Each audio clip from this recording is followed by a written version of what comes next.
आ जाओ फिर।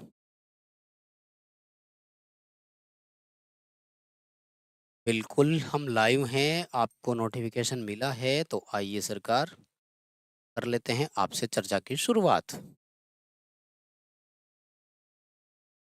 CBT exam देना है तो मॉडल टेस्ट को तो जरूर जरूर पढ़ना ही है। 75 क्वेश्चंस के अगर ये सेट आप नहीं पढ़ते हैं तो बहुत कुछ छोड़ देंगे, बहुत कुछ यूं समझ लीजिए कि आपका स्किप हो चुका है मेरे दोस्त।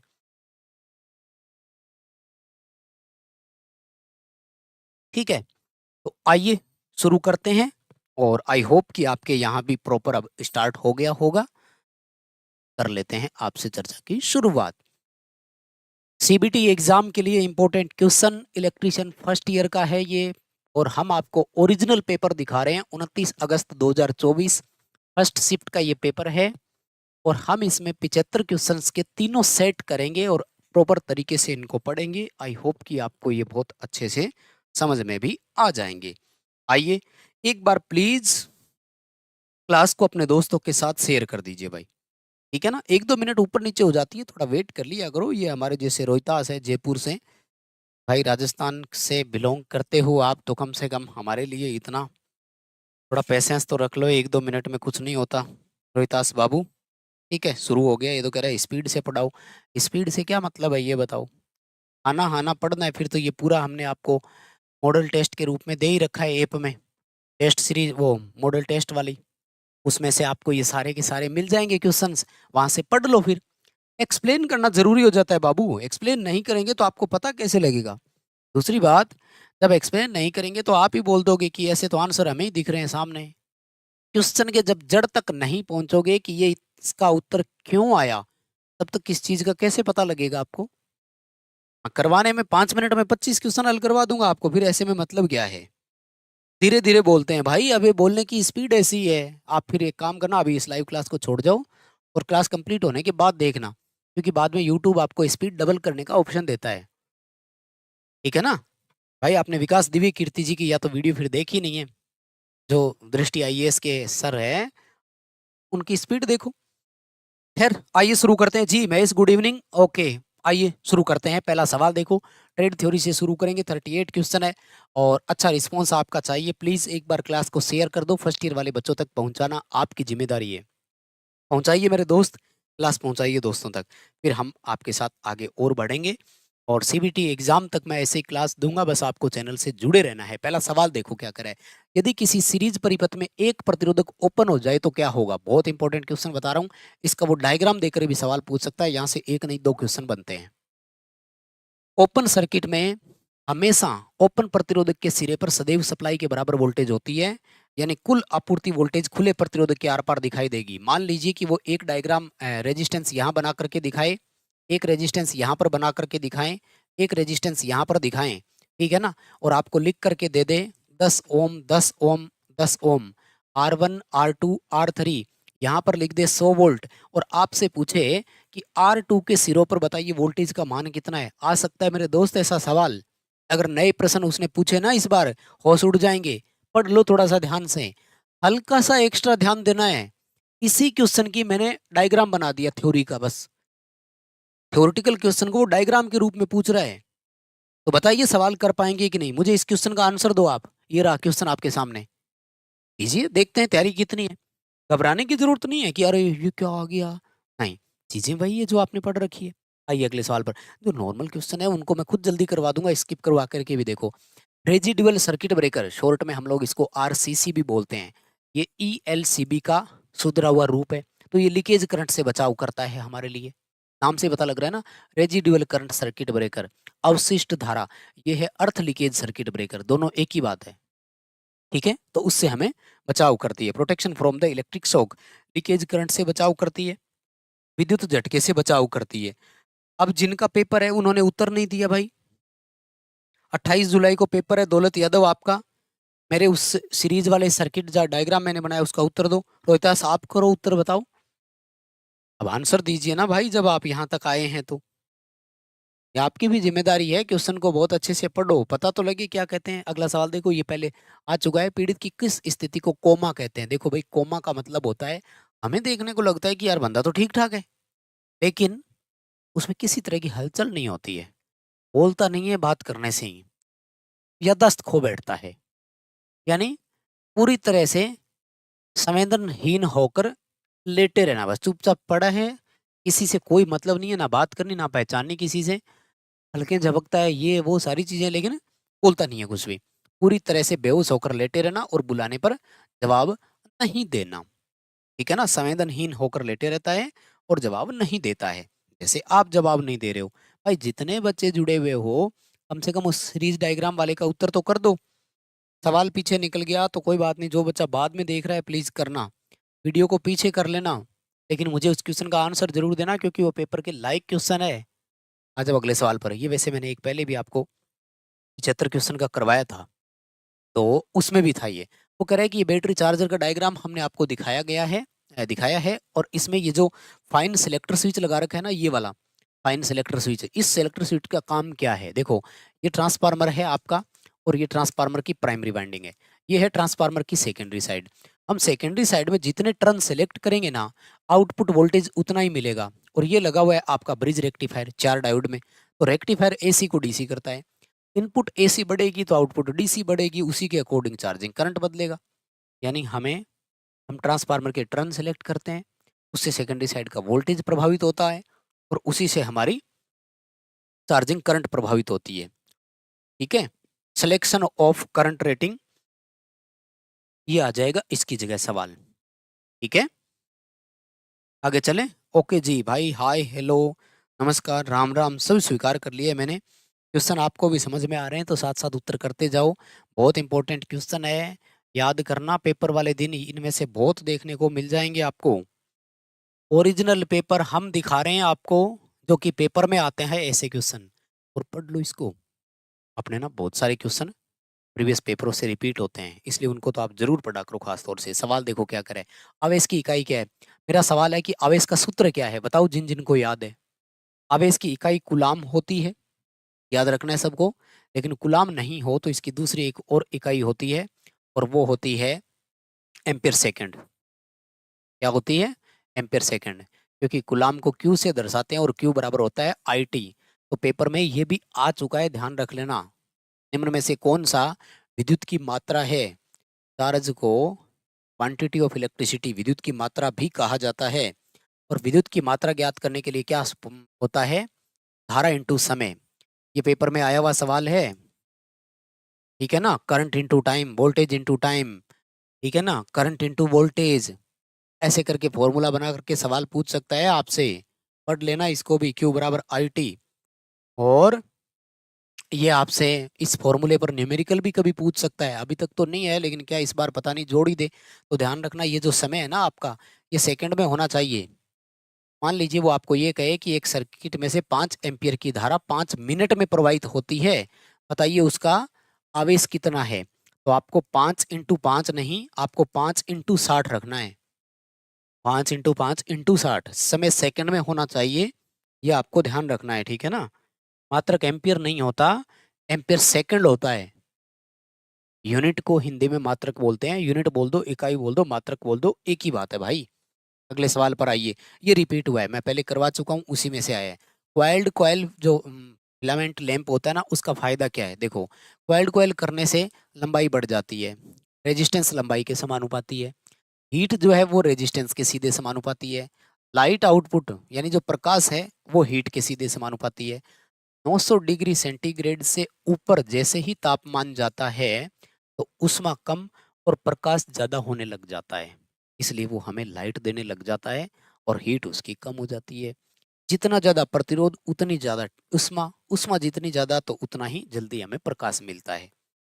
हायर लाइट आउटपुट, यानी प्रकाश अगर हमें उच्च चाहिए तो हम इसका इस्तेमाल करते हैं। अगला सवाल है, व्यवसायिक उद्देश्य से स्थायी चुंबक बनाने की कौन सी विधि का काम में लेते हैं? कमर्शियल लेवल पर जिसका इस्तेमाल किया जाता है उसे इंडक्शन मेथड बोलते हैं, और टच मेथड की जो तीनों विधियां हैं ये लोकल लेवल पर होती है, इनसे कमजोर चुंबकीय क्षेत्र बनता है। और जो हमारा धारा विधि है वो अस्थायी चुंबक बनाने के लिए भी काम में ली जाती है। ठीक है, मैं करवाता जा रहा हूँ, आप क्वेश्चन को समझते जाना। आप तो बस ध्यान से इतना सुन लो, हम जो आपको एक्स्ट्रा चीजें बता रहे हैं ना उनको समझ लो, क्योंकि पेपर वाला आपसे वो पूछ सकता है। और प्लीज वीडियो को लाइक किए बिना नहीं जाएंगे भाई, है ना। नहीं बोलता हूँ तो आप करते नहीं हो, मैं सबकी डाटा यहाँ देखता रहता हूँ बीच बीच में। चलो ये तो अच्छी बात है, वैसे तो 20-25 बच्चों ने लाइक कर रखा है, तो जितने बच्चे देखने आए हुए हैं उतने कर रहे हैं, ये भी ठीक है। आगे देखो, कैपेसिटर में धारिता का मान कौन सा कारक निर्धारित करता है? भाई कैपेसिटर की कैपेसिटी 5 कारकों से निर्धारित होती है। प्लेटों के क्षेत्रफल के समानुपाती होती है, और प्लेटों की संख्या के समानुपाती होती है, पेरावैद्युत नियतांक के समानुपाती होती है, और प्लेटों की मोटाई या प्लेटों के बीच की दूरी के व्युत्क्रमानुपाती होती है। सबका याद रख लो। तो यहाँ पर अपन को क्या दिया हुआ है, ठीक है ना, ये रहा प्लेटों का क्षेत्रफल। वैसे तो ये भी तो आएगा थिकनेस ऑफ, है ना, प्लेटों की मोटाई वाला भी थोड़ा बहुत कर सकता है, ये देखो ये रहा, ठीक है। लेकिन प्लेटों की मोटाई का नहीं है, ये डाइलेक्ट्रिक कांस्टेंट की मोटाई है, बीच में उसके जो पेरावैद्युत नियतांक रखा जाता है ना, उसकी बात कर रहे हैं। प्लेटों के एरिया है, और प्लेटों के एरिया के वो समानुपाती होता है। अगला सवाल देखो, इसमें एक नहीं दो क्वेश्चन आएंगे। पीछे मैंने अभी थ्योरी का एक पेपर हल करवाया, 38 क्वेश्चन थे उसमें पूरे के पूरे। उसमें उसका था चल कुंडली का है ना, उसमें चल उसका था लोहे का था, चल कुंडली मीटर। हम लोग इसको शॉर्ट में PMMC मीटर बोलते हैं। पूरा नाम होता है permanent magnet moving coil meter. वो कह रहा है कि इसका जो पैमाना है ना वो रैखिक क्यों होता है, इसका समरूप पैमाना होता है, बिल्कुल बराबर भागों में बंटा होता है स्केल, शुरू से लेकर लास्ट तक। और इसके पीछे कारण होता है कि इसमें जो विक्षेपक टॉर्क उत्पन्न होता है वो धारा के सीधे समानुपाती होता है। क्या होता है? धारा के सीधे समानुपाती होता है। बहुत इंपॉर्टेंट क्वेश्चन है, ध्यान से सुनना। सूचक मापी यंत्रों में 3 बल काम करते हैं, शायद आपको याद होगा, विक्षेपक बल, नियंत्रक बल, अवमंदक बल, ठीक है ना। विक्षेपक बल का दूसरा नाम प्रचालन बल यानी ऑपरेटिंग टॉर्क भी होता है। इसको भी याद कर लो, बहुत इंपॉर्टेंट है ये। वैसे तो ये सारा बेसिक कंसेप्ट आपका याद ही होगा। रिफ्लेक्टिंग टॉर्क जो है वो करंट के सीधे समानुपाती है। मेरा सवाल ये है कि जो हमारा चल आयरन यानी चल लोहा उपकरण है ना, मूविंग आयरन, उसका पैमाना अरैखिक क्यों होता है? हिंदी में इसे गैर रैखिक बोलते हैं, ठीक है ना। नॉन लीनियर बोलते हैं। नॉन लीनियर क्यों होता है ये आप मुझे बता दो फटाफट से।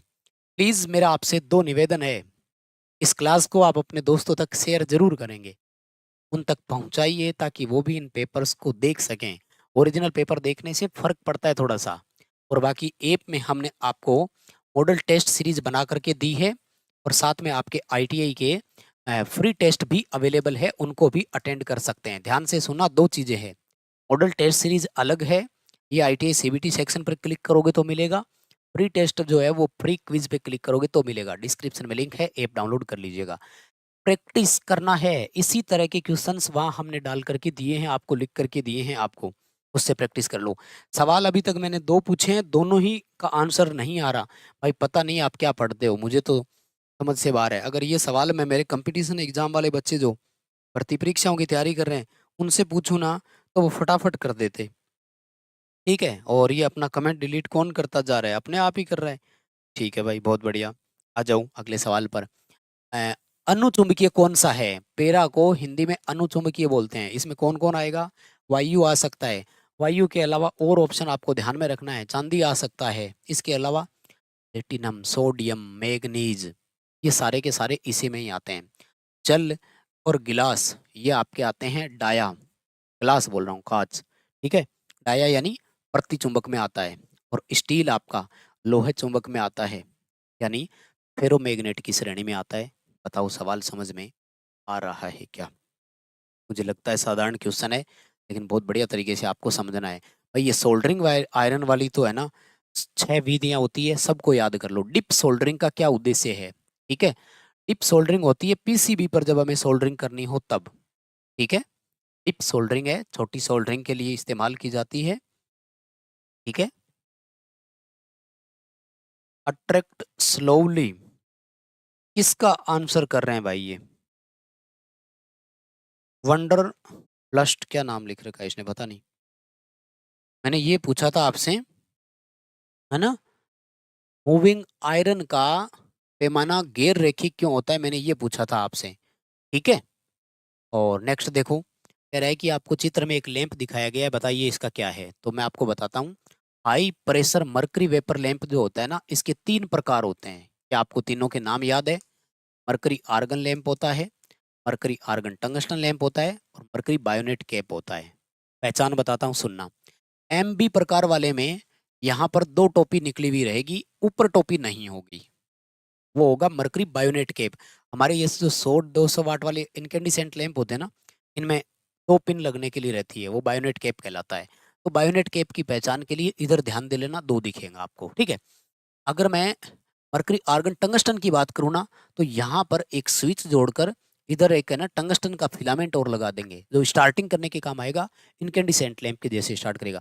और अगर बायोनेट की ये पिन नहीं निकली हुई है और ये नहीं लिखा हुआ है, तो फिर वो हो गया मरकरी आर्गन प्रकार का लैंप। बताओ समझ में आ रहा है क्या? 3 लैंप मैंने आपको बताए हैं, पढ़ लेना तीनों मेरे दोस्त, पेपर में सीधे सीधे आ सकते हैं। जिस दिन सीबीटी एग्जाम हो हमें बताइएगा जरूर कि आज मेरा सीबीटी एग्जाम था, ये क्वेश्चंस आए, है ना। शुरू हो रहा है आपका पेपर 28 तारीख से। Okay, good explanation, thank you भाई। अगर आपको चीज़ें पसंद आती है तो आप फीडबैक जरूर दिया करो, आपको लगता है कुछ तो वो भी जरूर बताया करो। सवाल देखो, बैलेंस और अनबैलेंस दोनों लोड के लिए शक्ति मापन की कौन सी विधि काम में लेते हैं? शक्ति मापन की 3 विधियां होती है, 1 वाट मीटर विधि, 3 वाट मीटर विधि और 2 वाट मीटर विधि। नंबर 1 कब काम में लेते हैं? केवल और केवल असंतुलित लोड के लिए, यानी जब बाहर अनबैलेंस हो, असंतुलित हो, सॉरी, बैलेंस लोड के लिए काम में लेंगे, यानी जब भार संतुलित हो, केवल एक ही वाट मीटर जोड़ना है, क्योंकि संतुलित भार में क्या होता है, तीनों फेजों की शक्ति एक समान होती है ना। इसलिए केवल एक ही मीटर लगाएंगे और टोटल रीडिंग करने के लिए क्या करेंगे, 3 इंटू वाट मीटर की रीडिंग कर देंगे, यानी वाट मीटर की रीडिंग को मल्टीप्लाई कर देंगे। 3 वाट मीटर का तब इस्तेमाल करेंगे जब असंतुलित भार हो, क्योंकि अब तीनों की पावर कंजप्शन अलग अलग हो रही है। और इसका इस्तेमाल तब करेंगे जब लोड आपका बैलेंस और अनबैलेंस हो। लेकिन मैं एक सवाल देता हूं आपको, ये यूपीपीसीएल टीजी2 जैसे बड़े एग्जाम में आता है, मान लीजिए कि अ, अभी तो खैर इतना आपसे नहीं पूछे, बैलेंस और अनबैलेंस दोनों के लिए काम में तो ले लेंगे, लेकिन डेल्टा में बैलेंस और अनबैलेंस दोनों के लिए काम करेगा, बट स्टार में केवल बैलेंस के लिए ही काम करेगा। ये आपको ध्यान रखना है। अगर स्टार कनेक्शन में अनबैलेंस हो तब 2 वाट मीटर विधि का इस्तेमाल नहीं किया जा सकता, क्योंकि उस समय करंट आपका न्यूट्रल में से होकर के चला जाएगा, मीटर तक पहुंचेगा ही नहीं। कहने का मतलब ये है कि 2 वाट मीटर विधि 3 फेज और 3 तार के लिए ही उपयुक्त है, 3 फेज और 4 तार के लिए उपयुक्त नहीं है। यानी अगर न्यूट्रल में से कभी करंट चल रही है ना, तब उपयुक्त नहीं है। तो 3 फेज 4 तार के लिए, जैसे स्टार कनेक्शन के लिए कब उपयोगी है, बैलेंस के लिए, क्योंकि अब न्यूट्रल में धारा जा ही नहीं रही, तो न्यूट्रल हो या नहीं हो कोई फर्क नहीं पड़ता। बैलेंस लोड में न्यूट्रल में धारा जीरो होती है, याद तो है ना सबको। लोड बैलेंस हो तो न्यूट्रल में धारा जीरो होती है, सबको याद तो है ना। इसलिए उस समय तो कोई न्यूट्रल का मतलब नहीं है, लेकिन अनबैलेंस होते ही करंट निकल जाती है, क्योंकि 2 वाट मीटर में 2 फेजों पे ही मीटर जुड़ता है, और तीसरी जो फेज बच जाता है उस पर दोनों की प्रेशर कॉइल जुड़ती है, तो न्यूट्रल के साथ कोई कनेक्शन ही नहीं होता है। इसलिए फिर उसका मेजरमेंट कैसे होगा? सवाल, फेज क्रम मीटर का उद्देश्य क्या है? तो फेज क्रम मीटर जो होता है ना, ये फेज क्रम नापता है। जैसे आर वाई बी है कि नहीं, दो अल्टरनेटर को जब हमें समांतर में जोड़ना हो तो फेज क्रम को मेजर करना जरूरी है। अगर फेज क्रम उल्टा हुआ तो शॉर्ट सर्किट हो जाएगा, ब्लास्ट हो जाएगा। तो उससे पहले हम फेज नापते हैं, और इसके लिए फेज क्रम का पता करते हैं, जिसके लिए फेज क्रम इंडिकेटर का इस्तेमाल करते हैं। अल्टरनेटर के समांतर क्रम की 3 शर्तें होती है, मुझे बताना वो 3 शर्तें कौन सी है। आज का तीसरा सवाल पूछ रहा हूँ। अब से पहले 2 सवाल पूछे, आपने दोनों के उत्तर नहीं दिए। पहला पूछा था ओपन सर्किट में वो डायग्राम देकर कि बताओ ओपन रजिस्टर पर वोल्टेज कितनी है, आपका सवाल का जवाब नहीं आया। दूसरा पूछा था एम आई का पैमाना गैर रेखीय क्यों होता है, आपका जवाब नहीं आया। तीसरा सवाल पूछ रहा हूँ, अल्टरनेटर के समांतर में जोड़ने की 3 शर्तें कौन सी है? क्लास कंप्लीट होने के बाद बता देना, लेकिन बताना जरूर। और जो बच्चा सारे कमेंट के एक साथ जवाब करेगा ना, मैं उसके कमेंट को पिन कर दूंगा, तो बाकी बच्चे उसको देखते रहेंगे, बड़ा वाला लव मिलेगा आपको। देखो सवाल, शिखर मान और आरएमएस मान का अनुपात क्या कहलाता है? पीक वैल्यू अपॉन आरएमएस, इसको बोलते हैं पीक फैक्टर। और मेरा सवाल ये है आपसे कि अगर साइन वेव एसी में मैं आपसे पूछूं कि पीक फैक्टर का मान बताओ कितना है, साइन वेव एसी में पीक फैक्टर का मान कितना होता है बताइए। फॉर्म फैक्टर का तो आप सबको याद है, पीक फैक्टर का कौन बताएगा भाई? जितने भी बच्चे देख रहे हैं, कम से कम कंपटीशन एग्जाम वालों, अगर आप देख रहे हो तो आप ही बता दो, पता तो लगे, क्योंकि हमारे भर्ती परीक्षाओं में तो सब आएंगे ना, वहां तो फर्स्ट ईयर और सेकंड ईयर कोई वो नहीं है। ठीक है, देखो सवाल अगला, ओपन सर्किट में प्रतिरोध कितना होता है? तो ओपन सर्किट में प्रतिरोध अनंत होता है, और ओपन सर्किट में धारा यानी करंट जीरो होती है। ठीक, लेकिन उसके उलट अगर शॉर्ट सर्किट का पूछ लिया जाए तो शॉर्ट सर्किट में रेजिस्टेंस जीरो और करंट अनंत होती है। बताओ, बात याद रह जाएगी क्या? इम्पोर्टेंट क्वेश्चन है, बहुत बहुत इम्पोर्टेंट है। आ जाइए अगले सवाल पर। दोनों तीनों का याद रखना है, एक साथ में आपसे पूछता रहूंगा। रिलक्टेंस की इकाई पूछ रहा है, तो एम्पियर टर्न प्रति वेबर होता है। मेरा सवाल आपसे परमियंस की इकाई का है, बताओ फटाफट से परमियंस की यूनिट क्या होती है? इससे पहले 2 दिन पहले ही आपको एक पेपर कराया, थ्योरी के 38 क्वेश्चन थे उसमें, तो उसमें मैंने ये सवाल था परमियंस की इकाई वाला, और उस दिन मैंने आपको बताया था रिलक्टेंस और परमियंस के बीच में समान विद्युत घंटी के काम करने का सिद्धांत क्या है। भाई किसको नहीं पता इसका सिद्धांत, बताइए। विद्युत घंटी धारा के चुंबकीय सिद्धांत पर आधारित होती है। कौन सा सिद्धांत होता है? इलेक्ट्रोमैग्नेटिक सिद्धांत होता है। बताओ चीजें याद रहेगी कि नहीं, कर पाएंगे कि नहीं कर पाएंगे? और प्लीज जितने भी बच्चे जुड़ते जाएं, लाइक जरूर करना है भाई। ठीक है, अगला सवाल देखो।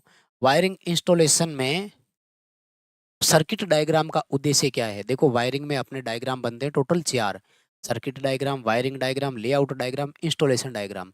सर्किट डायग्राम का मतलब होता है इलेक्ट्रिशियन की खुद की समझ के लिए कि भाई मुझे कौन सी तार कहाँ डालनी है। जैसे मैं स्टेयर केस वायरिंग जीने के परिपथ का डायग्राम बनाकर दिखाऊं, तो वो क्या करेगा, कच्चे कागज पे चित्र बनाएगा कि न्यूट्रल यहाँ दूंगा, फेज यहाँ से यहाँ दे दूंगा, फिर दोनों स्विच पे जाएगा और यहाँ से यहाँ जोड़ दूंगा। कहने का मतलब ये होता है टेक्नीशियन की खुद की समझ के लिए, उसको सर्किट के कनेक्शन समझने के लिए डायग्राम बनाना होता है कि मुझे कनेक्शन की तार कहाँ से कहाँ ले जानी है। ये डायग्राम देख लो इसका है। किसी विशिष्ट कार्य के लिए सर्किट का योजनाबद्ध कनेक्शन दिखाने के लिए इसी का दूसरा नाम है स्कीमेटिक डायग्राम। डायग्राम की सबसे सरल फॉर्म इसे ही माना गया है, सबसे सिंपल रूप इसी को कहा गया है, पेपर में आ सकता है, ध्यान रखना। डायग्राम की सबसे सिंपलेस्ट फॉर्म कौन सी है, सबसे सिंपल रूप कौन सा है? तो यही है। अगला सवाल, नियॉन लैंप में धारा का कौन सा प्रभाव काम करता है? नियॉन लैंप जो होता है उसमें गैस आयनीकरण प्रभाव काम करता है, उसमें प्रभाव काम करता है उदीप्त लैंप में। उदीप्त लैंप को हिंदी में बोल रहे हैं उदीप्त, इंग्लिश में बोलते हैं इनकेंडिसेंट लैंप। और उसके बाद में रासायनिक प्रभाव तो आपका सेल और बैटरी में काम करता है, और मैग्नेटिक प्रभाव हो गया अभी जैसे पढ़ा था आपने, विद्युत घंटी है ना, motor, generator, transformer, electrical bell, सब में। सवाल समझ में आ रहा है क्या? जी जी जी वीरू भाई, आपको भी बहुत बहुत बड़ा वाला लव, आपके इस प्यार के लिए शुक्रिया। मैं तो आपसे इतना ही चाहूँगा, अगर आप हमसे सच्चा सपोर्ट करते हैं तो प्लीज़ क्लास को शेयर कर दीजिए, अपने दोस्तों तक भेज दीजिए, क्योंकि अगर आप उन तक पहुंचाएंगे तो ही वो क्लास देख पाएंगे, और वहां तक पहुंचेगी तो वो देखेंगे, आराम से अपने साथ जुड़ेंगे। सवाल देखो, कौन सी डिवाइस इग्निशन वोल्टेज प्रदान करता है? इग्निशन का मतलब होता है प्रज्वलक, जो शुरू में हाई वोल्टेज की जरूरत होती है तब प्रदान करता हो। High pressure sodium vapour lamp में वो चोक का काम भी करता हो, यानी साथ में करंट कंट्रोल भी कर देता है। यानी स्टार्टिंग के लिए उच्च वोल्टेज देना, स्टार्टिंग की धारा को कंट्रोल करना, बाद में जब लैंप चल पड़े तो करंट वोल्टेज को नॉर्मल भी कर देना। तो ये सब करने के लिए एक ट्रांसफार्मर लगता है सोडियम वेपर लैंप में, उसे पीक ट्रांसफार्मर, हिंदी में क्षरण ट्रांसफार्मर कहा जाता है, या रिसाव ट्रांसफार्मर कहा जाता है। रिसाव की जगह अब की बार क्षरण प्रभाव भी लिख सकते हैं, ट्रांसफार्मर भी लिख सकता है। और ट्रांसफार्मर को परिणामित्र बोलते हैं, क्षरण परिणामित्र, या एक तरह से लीकेज परिणामित्र, रिसाव परिणामित्र बोल सकता है। ठीक है, ये एक पंथ दो काज वाला काम करता है, दोनों को याद रखिएगा। अगला सवाल देखो, सिंगल फेज एसी में वोल्टेज ड्रॉप ज्ञात करने के लिए सूत्र क्या होता है? आई इंटू आर, कोई तो वोल्टेज ड्रॉप कहा गया, इसमें क्या फॉर्मूला सोचना है, लेकिन फिर भी देख लो। ईएमएफ जो होता है ना, वो terminal voltage plus voltage drop के बराबर होता है, इसका फॉर्मूला याद रख लो। ईएमएफ होता है कुल विद्युत वाहक बल, वीटी का मतलब है टर्मिनल वोल्टेज, और आईआर का मतलब हमेशा ड्रॉप होता है। एक परिपथ में रेजिस्टेंस हमेशा दो काम करवाता है, एक वोल्टेज को ड्रॉप करवाता है उसे IR बोला जाता है, और एक पावर लॉस करवाता है जिसे I² × R कहा जाता है। शक्ति हानि, कोई भी आपका मशीन गर्म हो रहा है, पंखा गर्म हो रहा है, कूलर गर्म हो रहा है, उन सब के पीछे कारण है उस वाइंडिंग का रेजिस्टेंस। उस समय हानि पैदा करवाता है वो उसके अंदर। ठीक है जी, इंपॉर्टेंट चीजें हैं, देखो आराम से बताऊंगा डिटेल से, थोड़ा समय लग सकता है लेकिन आपके लिए जरूरी बहुत है। गोल्डन आवर वाला बार बार आ रहा है, सिर में चोट लग गई, गोल्डन आवर कौन सा है? तो शुरुआती 30 मिनट है। 30 मिनट के बाद जितनी ज्यादा देर करोगे उतना ही ज्यादा उसके लिए प्रॉब्लम खड़ी होती जाएगी।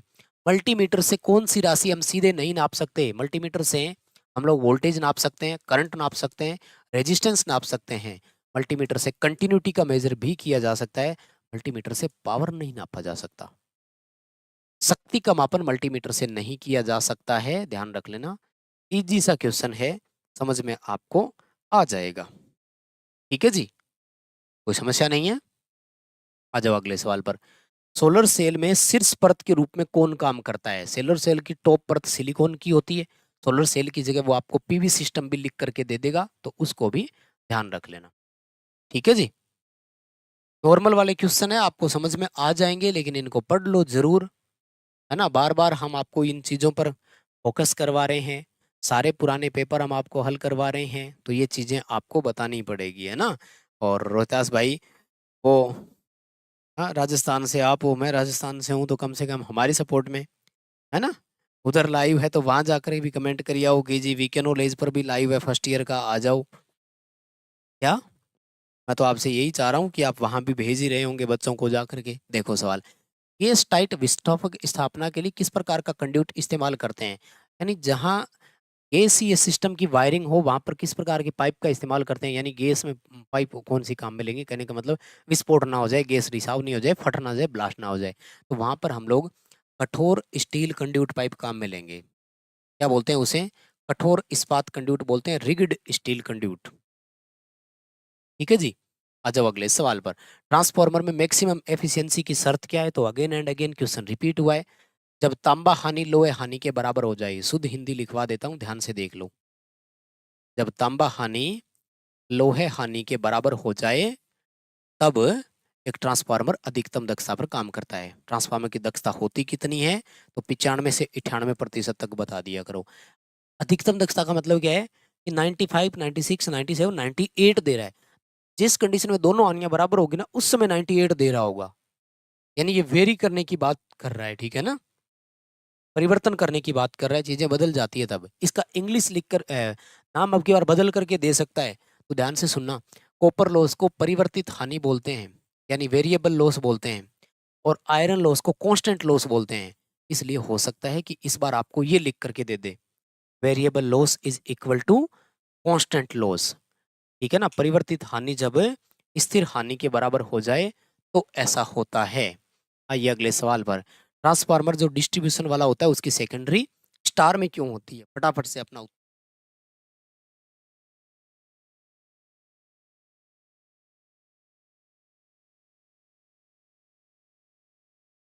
याद तो होगा ना ये सवाल, हाल तो देखा है सबने। हम थोड़ा सा इतने लेट चल रहे हैं क्या? क्या मतलब मैं क्वेश्चन बोल करके आ गया, अब जा करके यहाँ आया है। चलिए कोई बात नहीं, आपको भी समय देंगे साथ में। देखो, डिस्ट्रीब्यूशन ट्रांसफार्मर की प्राइमरी डेल्टा में और सेकेंडरी स्टार में होती है। इसलिए होती है क्योंकि हमें इससे क्या करना होता है, आवासीय क्षेत्रों के लिए आपूर्ति प्रदान करनी होती है, और आवासीय क्षेत्रों में सदैव 3 फेज और 4 वायर दिए जाते हैं, क्योंकि हमारे घर में जो सप्लाई आती है ना उसमें न्यूट्रल होना जरूरी है। बिना न्यूट्रल के हम काम कैसे करेंगे? तो 3 फेज 4 वायर, है ना, का वितरण बनाने के लिए होता है। एक फायदा और होता है, सेकेंडरी साइड में न्यूट्रल आ गया तो न्यूट्रल को हम लोग ग्राउंड कर देते हैं। ग्राउंड किए गए न्यूट्रल से क्या होता है, वोल्टेज अनबैलेंस नहीं होती, कभी भी वो ओवर वोल्टेज वाली वो रिस्क नहीं रहती। बहुत बढ़िया, ये बताया ना इस बच्चे ने, क्या बात, जो मैं बोलना चाह रहा था, न्यूट्रल पाने के लिए करते हैं। कि न्यूट्रल आएगा तो हमें आसानी से कनेक्शन के लिए भी मिल जाएगा, और न्यूट्रल को ग्राउंड भी कर सकेंगे। बहुत बढ़िया, इसने मतलब कहने का कि समझ में आया हुआ है सवाल। जब चीज सामने आएगी तो ये बच्चा कर पाएगा, ये ठीक, अच्छी बात है। सेमीकंडक्टर कौन सा है? देखो सेमीकंडक्टर एक तो जर्मेनियम है, दूसरा यहाँ ऑप्शन नहीं है, मुझे और बताओ। अन्य अर्धचालक कौन सा है? पेपर में उसका भी तो नाम आ सकता है ना, इस बार कोई जरूरी थोड़ी है यही नाम आएगा। तो आप मुझे दूसरे वाले का नाम और बता दीजिएगा। हो सकता है हम थोड़ा पीछे चल रहे हूँ, मैं आपको समय पूरा दूंगा। ये प्रतीक वाला भी शायद मैं पहले बहुत बार करवा चुका हूँ, ये क्वेश्चन रिपीट हुआ है। मेल एंड सो वो बोलते हैं इसको, मेल एंड फीमेल बोलते हैं, प्लग एंड सॉकेट बोलते हैं, ठीक है ना। ये ऊपर वाला जो हिस्सा है इसको प्लग बोलते हैं और इसको बोलते हैं सॉकेट, और इसका पूरा नाम है male female plug and socket, ठीक है ना। Male and female plug and socket, ये इसका पूरा नाम होता है। इट्स वेरी इंपॉर्टेंट, पढ़ना इसको, पेपर में जरूर आएगा। और ये आपके 2-3 बार आ चुका है। अरे अरे अरे भाई, ये कौन सा है? घोस्ट गेमिंग, यूरेका बता रहा है बाबू। यूरेका सेमीकंडक्टर नहीं है, सुधार करो अपना। यूरेका चालक है, रेजिस्टिव धातु, प्रतिरोधी धातु है, प्रतिरोधक बनाने के काम आती है। ये हमारा जो रेगुलेटर होता है ना इलेक्ट्रिकल वाला, और जो डीसी मोटरों के जो स्टार्टर होते हैं उसमें यूरेका होता है। वायर बाउंड रेजिस्टर बनता है वो यूरेका का होता है। यूरेका अर्धचालक नहीं है वो। अच्छा बहुत बढ़िया, इन दोनों बच्चों ने किया है ना, श्रीमाल पटेल और वंडरस्ट जो भी इसका नाम है, दोनों बच्चों ने किया है सिलिकॉन, वो सही है। दो सेमीकंडक्टर कौन है? जर्मेनियम और सिलिकॉन, है ना। पढ़ लो इसको थोड़ा अच्छे से भाई, बहुत बढ़िया चीज है, जरूरत है इसकी। अगला सवाल पर आइए। अंडरग्राउंड केबल में सर्विंग परत का क्या उद्देश्य है? देखो, अंडरग्राउंड केबल के भागों को शॉर्ट में सिम्बास कहा जाता है, सारा याद रखो। Core metallic sheath, sorry, core insulation, metallic sheath, bedding, armoured serving. Core धारा चलने के लिए होती है, कॉपर या एल्यूमिनियम की होती है। इंसुलेशन पेपर का होता है, उसे अंतर्भरित कागज बोलते हैं हिंदी में, इंग्लिश में बोलते हैं इम्प्रेग्नेटेड पेपर। और एम का मतलब है मेटालिक सीथ, ये शीशे का, लेड का बना होता है। बी का मतलब है बेडिंग, जूट, हेसियन कंपाउंड टाट होता है। आर्मरिंग होती है जीआई, गैल्वेनाइज्ड स्टील का। एस होता है सर्विंग। सर्विंग का काम है आर्मरिंग पे जंग ना लग जाए, बरसात धूल मिट्टी से। आर्मरिंग का काम है इस कोर तक मैकेनिकल चोट ना पहुंच जाए। कोई फावड़ा लेके काटने आया था, पहले आर्मर्ड कटेगा, और नहीं कटेगी। बेडिंग का काम है आर्मर्ड से इस मेटालिक शीट की रक्षा करना, क्योंकि शीशा मुलायम होता है और आर्मर्ड हार्ड होती है, वो शीशे के अंदर बैठ जाएगी, शीशा खराब हो जाएगा। शीशे का काम है, ये शीशा नमी धातु होता है, मॉइस्चर को कोर तक नहीं पहुंचने देगा, नहीं तो कोर का इंसुलेशन डाउन आएगा, आर और वाई दोनों शॉर्ट हो जाएंगे। हर एक का काम है, हर एक का यूज है, ठीक है ना। तो इसको याद रख लेना, आर्मरिंग को वायुमंडलीय सुरक्षा से बचाना। बेडिंग का पूछ सकता है क्या काम है, तो बेडिंग का काम है मेटालिक सीथ को चोट से बचाना। आर्मरिंग का क्या काम है? यांत्रिक चोट से बचाना।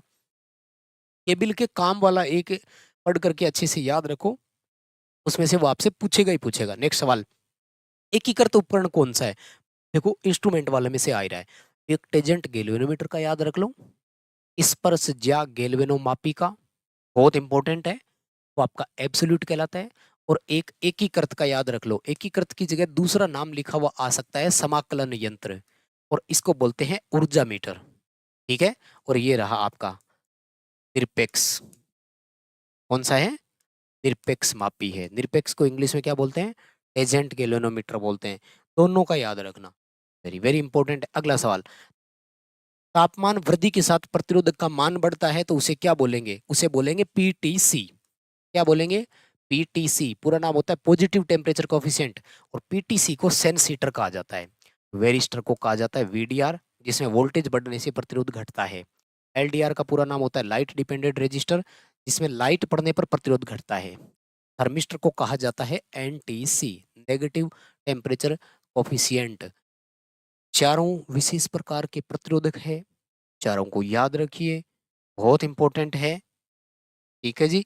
जिसको जब समय मिले तब देख लेना मेरे भाई, लेकिन इन क्वेश्चंस को पढ़ जरूर लेना। और आपकी जिम्मेदारी है कि आप अपने दोस्तों से ये क्लास अटेंड करवाएंगे ताकि वो भी पास हो जाए, पास की मेरी गारंटी है। सवाल देखो, 2 वाटमीटर W1 W2, कुल शक्ति क्या होगी अगर वाटमीटर W2 में एक की रीडिंग को उलट करके लिया? पहले तो ये बताओ, एक वाटमीटर विपरीत रीडिंग देता कब है? जब पावर फैक्टर 0.5 से कम हो, यानी जब फेज अंतर 60 डिग्री से अधिक हो। ये पेपर में आ चुका है, 1 वाटमीटर नेगेटिव रीडिंग दे रहा है, कब देता है? पावर फैक्टर का मान कितना हो। ठीक है जी। और उस समय रीडिंग दोनों के अंतर के बराबर होती है। ठीक है, आ जाओ अगले सवाल पर। क्रिकल टेस्ट में नमी युक्त तेल का कौन सा देता है? अब देखो, एक बार तो पेपर में सवाल आता है कि ट्रांसफार्मर में क्रिकल टेस्ट क्यों करते हैं, और ये लिखा हुआ आंसर, तेल में नमी का लेवल पता करने के लिए। अब वो कह रहा है कि नमी के लेवल का पता कैसे लगेगा? तो भाई तेल को गर्म कर रहे हैं, अगर उसमें पानी होगा तो वो चेटरिंग करेगा, चटचटाहट की आवाज आएगी उसमें से, जैसे अपन घर में कभी आपने सब्जी का छोका लगाते हुए देखा हो तो आएगा। ठीक है, चलिए बहुत धन्यवाद है आप बच्चों का कि लाइक प्रॉपर टाइम पे करते रहते हो भाई, मैं इतने से संतुष्ट हूँ। चलती क्लास में आप सभी 50 लाइक के करीब पहुंचा देते हो तो ये सही है। 50-100 लाइक आप कर जाया करो, मैं इसमें संतुष्ट हूँ। तो क्या होगा, हमें पटाखों की आवाज सुनाई देगी, क्रैकल साउंड सुनाई देगा, और जितने तेज कट कट कट कट निकलेंगे इसका मतलब उतनी ही ज्यादा मॉइस्चर है। बताओ कहानी समझ में आ रही है क्या? आगे कह रहा है कि आपको मैंने एक फ्यूज दिखाया गया है और बता दो ये फ्यूज कौन सा है। तो देखो भाई, कमेंट आ रहे हैं, हाँ, फ्यूज कौन सा है?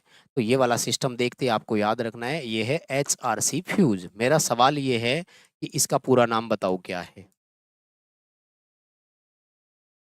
बताइए फटाफट से, आप मुझे इसका पूरा नाम बताइए, साथ में मुझे इसका फ्यूजिंग फैक्टर भी बताइए।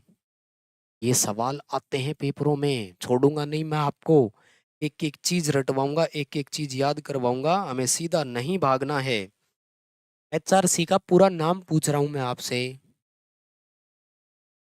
क्या समय दे दिया मैंने आपको? दोनों कमेंट का उत्तर कर देना।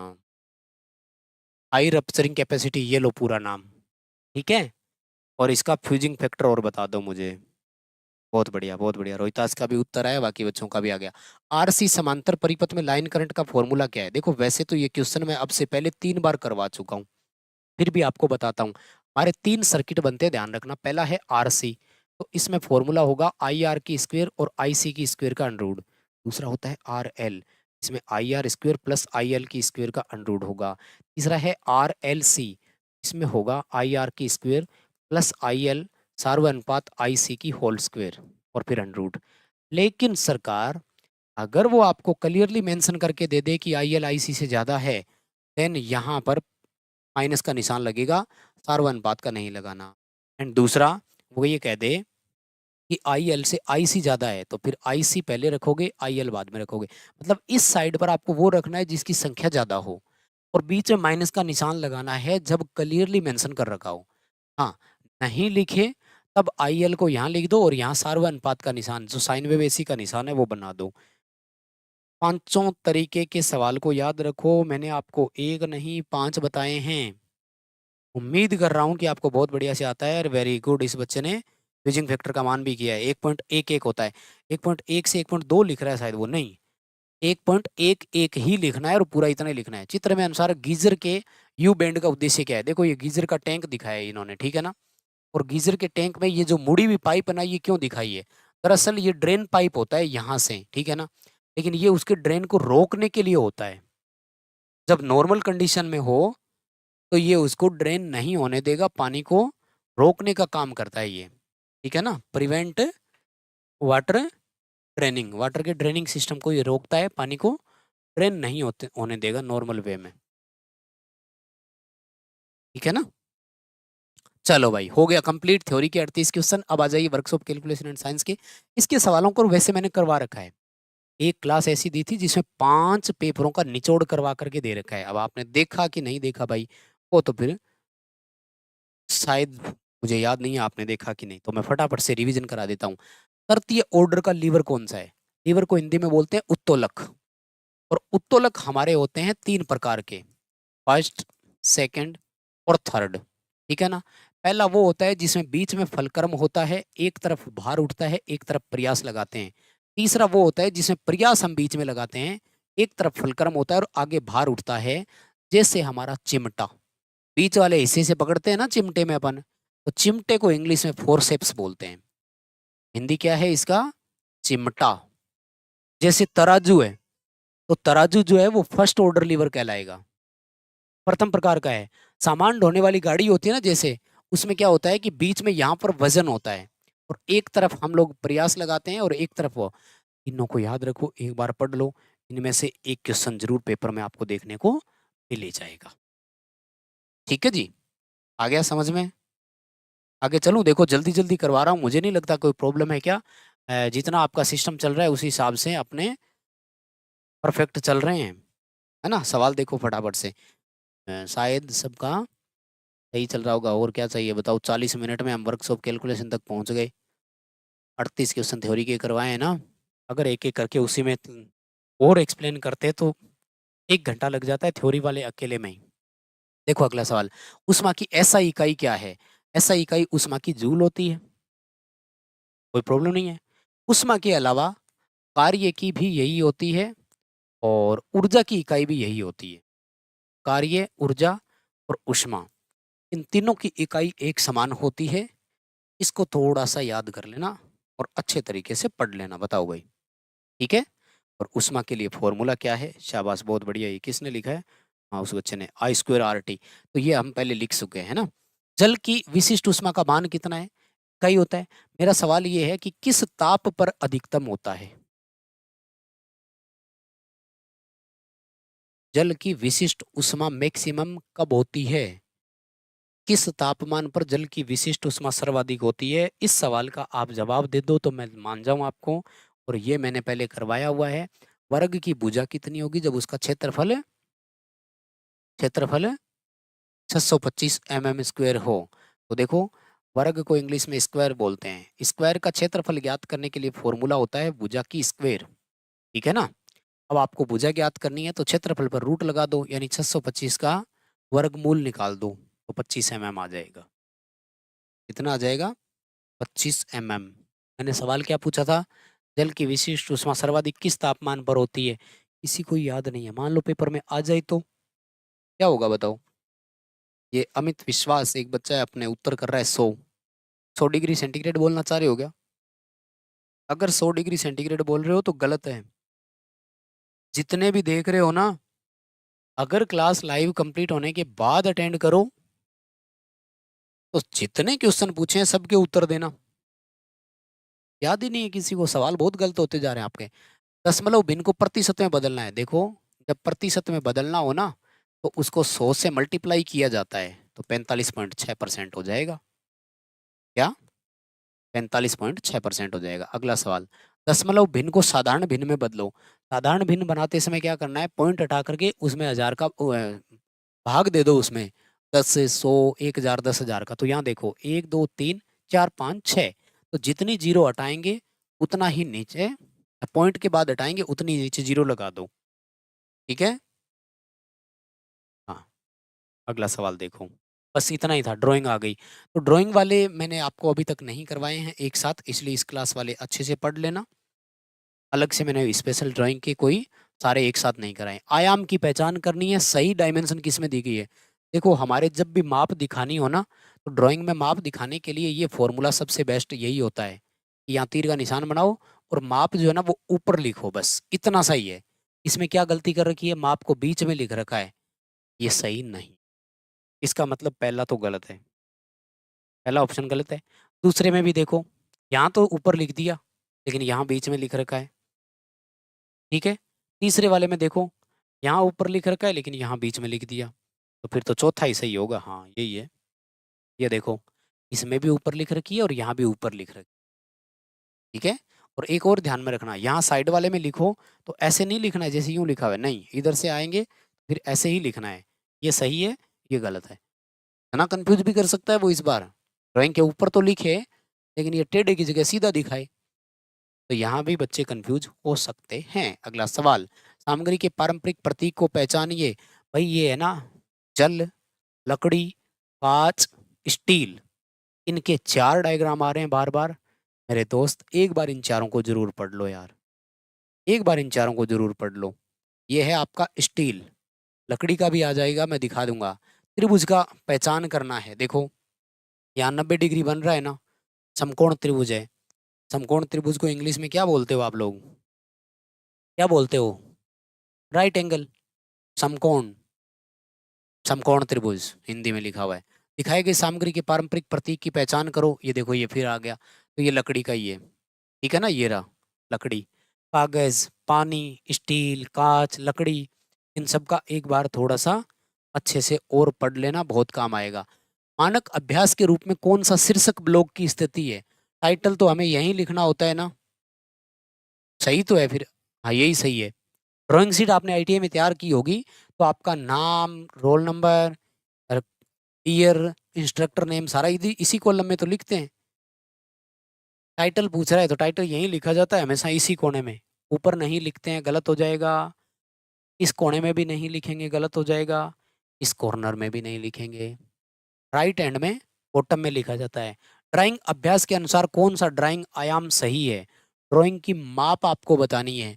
लाइन के ऊपर लिखना होता है, यहाँ लाइन के नीचे लिखा हुआ है। ए ऑप्शन गलत हो गया। बी ऑप्शन में कहाँ गलती हुई? लाइन के ऊपर है, लाइन के ऊपर है, टेढ़ा भी है, तो यही सही है आपका, बी एकदम सही है। सी ऑप्शन में कहीं गलती हो रही है क्या? हाँ हो रही है ना, ये तो ऊपर लिखा, ये भी ऊपर लिखा, ये नीचे लिख दिया। डी ऑप्शन में कहाँ गलती हुई? ये डी था। चलिए जी, अब शुरू हो जाता है एम्प्लॉयबिलिटी स्किल। बताओ यहाँ तक की मुझे रिपोर्ट, क्या अपडेट है यहाँ तक का? लाइक लुइक कितने कर रखे हैं आप सभी ने? कर दो भाई, फटाफट से लाइक करो पहले तो, और एक बार शेयर कर देना दोस्तों तक, ताकि वो भी हमारे साथ जुड़ सके, देख सके। एम्प्लॉयबिलिटी स्किल है, 25 क्वेश्चन कराता हूँ, फटाफट से समझ लो। शायद मुझे लगता है ज़्यादा इसमें कोई प्रॉब्लम नहीं है, इतनी दूर से अपन को बढ़िया प्रॉपर चीज़ें समझ में आ जाएगी। क्या पूछ रहा है? इनमें से कौन सा सही नहीं है, इसका मतलब सारे पढ़ने पड़ेंगे। ऐसा क्वेश्चन जब भी आ जाए तो सारी चीज़ें पढ़नी पड़ेगी। पहला, ग्राहक की ज़रूरतों पर ध्यान केंद्रित करके उसमें विश्वास दिलाएं, ना कि उत्पाद पर। क्या करें, है ना, आपको जो है ना उसको, मतलब ग्राहक को विश्वास दिलाना है कि यार हम झूठ नहीं है, चीज़ आपको सही देंगे। अपने ग्राहकों की ज़रूरतों को पूरा करने के लिए उन्हें समझने पर वास्तविक ध्यान के साथ उनसे सही प्रश्न पूछे, बिल्कुल सही है। ठीक, केवल प्रासंगिक प्रश्न पूछे, ये भी सही है। मतलब केवल जितनी ज़रूरत है उतना ही पूछें, एक्स्ट्रा फालतू की क्यों बात करनी है उनसे, है ना। अरे क्या हो गया, फालतू का नहीं पूछना। ये क्या करें, प्रत्येक ग्राहक से समान प्रश्न पूछे। क्यों भाई? हर एक ग्राहक से अलग अलग उसकी सिचुएशन, उसकी ज़रूरत, उसकी नीड के हिसाब से होगा ना। चलिए जी, अब देखो, कई बार बोलता हूँ ना कि किस्मत साथ देती है, तो एक ही पेपर में एक जैसे दो क्वेश्चन होते हैं। अगर आपको एक आता है तो आप दोनों कर सकते हैं, एक नहीं आता तो दोनों चले जाते हैं हाथ से। मैं आपको पहले ये क्वेश्चन दिखाता हूँ, आइए मेरे साथ आगे, फिर मैं वापस लाऊंगा आपको इस क्वेश्चन पर हल करवाने के लिए।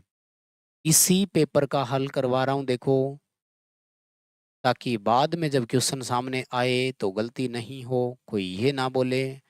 ये देखो ये रहा, इनमें से कौन सा स्वोट का पूरा रूप है, बोलो। अब अगर ये वाला आपको पता था तो वो अपने आप ही ऊपर वाला सही हो गया। एस का मतलब होता है स्ट्रेंथ यानी ताकत क्या है। डब्ल्यू का मतलब है वीकनेस यानी कमजोरी क्या है। ओ का मतलब है अपॉर्चुनिटी यानी अवसर कितने हैं। और टी का मतलब है थ्रेट यानी इसमें खतरा या भय या रिस्क कितनी है। अगर एक एंटरप्रेन्योर को काम करना हो तो क्या, अगर आपको काम करना हो तो उस काम में रिस्क कितनी है। अब देखो, ये ईएस आपके नंबर बढ़वाएगा, मैं बता रहा हूँ। आईटीआई में आपके परसेंटेज यही देगा सब्जेक्ट आपको, चीजें बढ़िया। तो एस का मतलब क्या है फिर? स्ट्रेंथ है। लेकिन हो सकता है ना इस बार आपसे डब्ल्यू के बारे में, ओ के बारे में कुछ भी पूछे तो समझ में आ जाएगा। ठीक है, आगे क्या करें? प्रोनाउंसिएशन रेफर्ड टू, प्रोनाउंसिएशन किसे बोलते हैं? प्रोनाउंस करना होता है किसी चीज को बोलना सही से, किसी ध्वनि का उत्पादन जो निकलता है उसे कहते हैं ना कि मैं सही से प्रोनाउंस कर पा रहा हूँ कि नहीं कर पा रहा हूँ। ठीक है,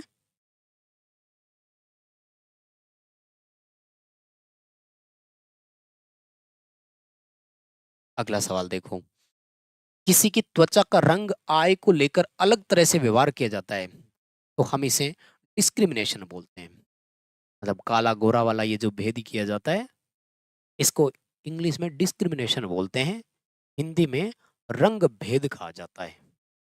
ठीक है, क्या कहा जाता है? इन्होंने तो सिर्फ विभेद लिखा है, डिस्क्रिमिनेशन एक शब्द होता है। आपने अगर पहले थोड़ा बहुत पढ़ा हो तो इसमें शायद कोई इश्यू आपको नहीं आएगा और ये आप कर पाएंगे। अगला सवाल, एक व्यक्ति जो किसी व्यक्ति या संगठन के लिए काम करता है और काम के बदले उसे पैसे मिलते हो, तो हम उसे वेज एम्प्लॉयड बोलते हैं, नियोजित मजदूरी कहा जाता है, यानी उसे उस काम के लिए पैसे मिलते हैं। बहुत बढ़िया, 25 में से 23 करके आऊंगा, क्यों भाई रोहितास, 25 में से 25 क्यों नहीं करके आओगे? अगला सवाल देखो, माइक्रोसॉफ्ट एक्सेल में जो वर्कशीट बनती है उसे क्या बोलते हैं? उसे वर्कबुक बोलते हैं। यानी एक जो पन्ना होता है ना, एक पेज, एक एक बार का एक पेज, उसे एक सीट बोलते हैं। और ऐसे 2 4 5 10 सीट आप बना देते हैं तो उसको कंप्लीट वर्कबुक बोलते हैं। और इस वर्कबुक का एक्सटेंशन नाम डॉट XLSX होता है, ध्यान रखना, ठीक है। क्या बोलते हैं उसे? वर्कबुक। एक्सेल में बनी फाइल वर्कबुक कहलाती है। माइक्रोसॉफ्ट वर्ड में बनी फाइल को डॉक्यूमेंट बोलते हैं, और पावर पॉइंट में बनी फाइल को प्रेजेंटेशन बोलते हैं, ठीक है। .docx .pptx इनका एक्सटेंशन नाम होता है, याद रखना भाई। अगला सवाल, बोलने में बाधा क्या डालता है? बोल नहीं पाओगे अगर घबराहट हो रही हो, नर्वसनेस हो रहा हो तो, ठीक है जी। तो नर्वस आपको नहीं होना है। नर्वस अगर आप हो जाएंगे तो फिर बोल नहीं पाएंगे। To be in a job और वर्क, मतलब परिभाषा पूछ रहा है। ज्ञान अगर है तो ये कहेंगे क्या कि मेरे पास नौकरी है? नहीं। योग्यता है तो ये कहेंगे क्या नौकरी है? नहीं। अगर रोजगार है कहीं पर तो कहेंगे ना कि हाँ मैं जॉब में हूँ, कहता ना कि बोले वो तो सर्विस में है, रोजगार कर रहा है भाई। अगला सवाल, रैम का क्या नाम है पूरा? तो रैंडम एक्सेस मेमोरी है, कंप्यूटर का पार्ट है। और इस रोम का मुझे आप बता दो। रैम और रोम नाम की दो मेमोरी होती है कंप्यूटर में, रोम का पूरा नाम आप बता दीजिए। ये रहा, रीड ओनली मेमोरी होता है, ठीक है। रीड ओनली मेमोरी होता है, यहाँ पर है नहीं। और आप में से किसी को याद है तो बता दो। वह शब्द जो किसी दूसरे के समान होता है लेकिन अर्थ में भिन्न होता है, मतलब लगता है एक जैसा है लेकिन अर्थ भिन्न हो, उसको होमोफोन बोला जाता है। अब देख जैसा हो, मीनिंग अलग अलग हो, होमोफोन बोला जाता है। टेब का उपयोग chart, graph, image, page number, ये सब कहाँ से डालेंगे कंप्यूटर में? इंसर्ट टेब में होता है। ये कहाँ पर होता है? इंसर्ट टेब में होता है। फॉर्मेटिंग में क्या होगा? फॉर्मेटिंग में आप जैसे लेटर की फॉर्मेटिंग कर सकते हो, कलर भर सकते हो, लेटर को कलर्ड ले सकते हो, वो फॉर्मेटिंग है। जैसे बोल्ड हो गया, इटैलिक हो गया, फॉन्ट स्टाइल वगैरह चेंज कर दी, वो सब हो जाएगा, ठीक है। इंसर्ट टेब में ये सब आएंगे। चार्ट डालना हो तो चार्ट भी आ जाएगा। और सवोट का, अरे क्या हो गया, सवोट का पूरा नाम क्या है? ये अपन कर ही चुके हैं, 12वां क्वेश्चन हो गया। आगे बढ़ रहा हूँ, 13वां सवाल, फाइल मैनेजमेंट टूल जो माइक्रोसॉफ्ट विंडो के आजकल साथ ही आने लग गया, तो इसे विंडो एक्सप्लोरर बोला जाता है। मोबाइल में फाइल मैनेजर के नाम से होता होगा, देख लेना उसको, ठीक है ना। ये दिनेश मुझे लगता है अभी अभी आया है, इसको कमेंट का पता नहीं लग रहा है, बस एक ही कमेंट को हाय हाय हाय हाय हाय हाय। क्या हो गया, ऐसे क्यों हाय हाय हाय हाय कर रहे हो भाई? आराम से दिनेश बाबू, आराम से। आई के अलावा कुछ और भी टाइप करना आता है क्या? और सीवी का दूसरा नाम क्या है? पहले तो देखो सीवी का पूरा नाम क्या है। करकुलम विटो, कल ही बताया था मैंने। और इसे हम लोग बोलते हैं रिज्यूम। नौकरी पाने के लिए जब जाते हैं इंटरव्यू, उस समय आपको रिज्यूम की जरूरत पड़ती है। और रिज्यूम वो होता है मैं आपकी पूरी डिटेल हो, है ना। अंग्रेजी सीखने में मदद कौन करेगा? अगर मेरी डेडिकेशन होगी तो। आपको आईटीआई में पास कौन कराएगा? अगर आपका डेडिकेशन होगा तो। आपको नौकरी कौन दिलाएगा? अगर आप में डेडिकेशन होगा तो, ठीक है जी।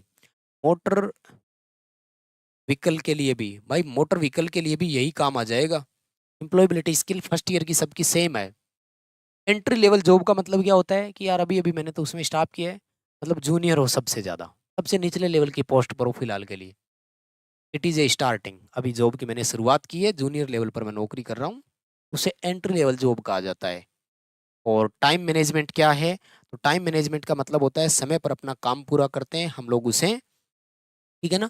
एक टाइम ब्लॉक करने का भी होता है ना, उस टेक्नोलॉजी को क्या बोलते हैं? किसी को याद है क्या? बताना रोहितास, आप कह रहे थे मैं सवाल से ही कर सकता हूँ। टाइम ब्लॉक टेक्नोलॉजी को क्या कहा जाता है? मैंने बताया है आपको, पहले बहुत बार करवाया। पता नहीं कि कहीं फर्स्ट ईयर में नहीं हो, मैंने करवाया जरूर है। अतुल्य इलेक्ट्रिशियन की बुक मैंने ले ली है, स्ट्रॉन्ग लेवल स्टडी के लिए बेस्ट है। ओके बद्री, आपको बहुत धन्यवाद। लेकिन ये बात आप अपने दोस्तों को बताइए जो तैयारी कर रहे हैं। और